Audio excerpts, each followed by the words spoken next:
The Speaker of the U.S. House of Representatives has set off on a tour of Asia, with no mention of whether she'll make a trip to Taiwan.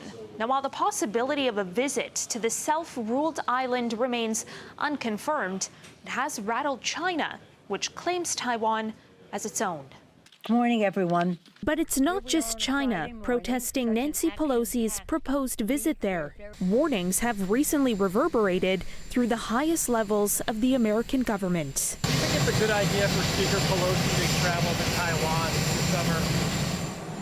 Well, I think that the military thinks it's not a good idea right now, but I don't know what the status of it is.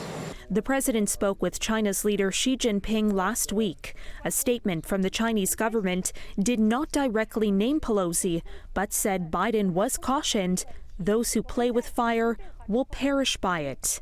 A message reinforced by China's deputy UN ambassador at a meeting Friday. I hope the country concerned will see this clearly and not play with fire. The White House says during their call, Biden told Xi the U.S. stance on Taiwan has not changed and underscored Washington's opposition to unilateral changes to the status quo and commitment to peace and stability across the Taiwan Strait. According to her office, Pelosi is leading a delegation of Democratic lawmakers to these four nations, focused on security, economy, and governance.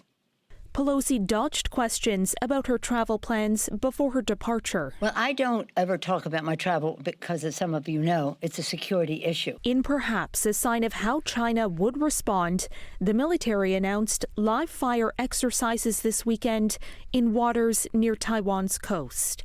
And China's Air Force declared Sunday it has the firm will, full confidence, and sufficient capability to defend national sovereignty and territorial integrity.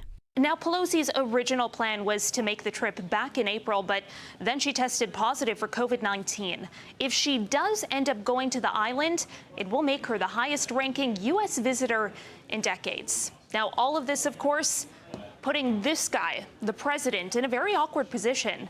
Because Pelosi is the leader of a separate but equal branch of U.S. government, Biden has little official authority over her potential travel. Caryn Ceolin, City News.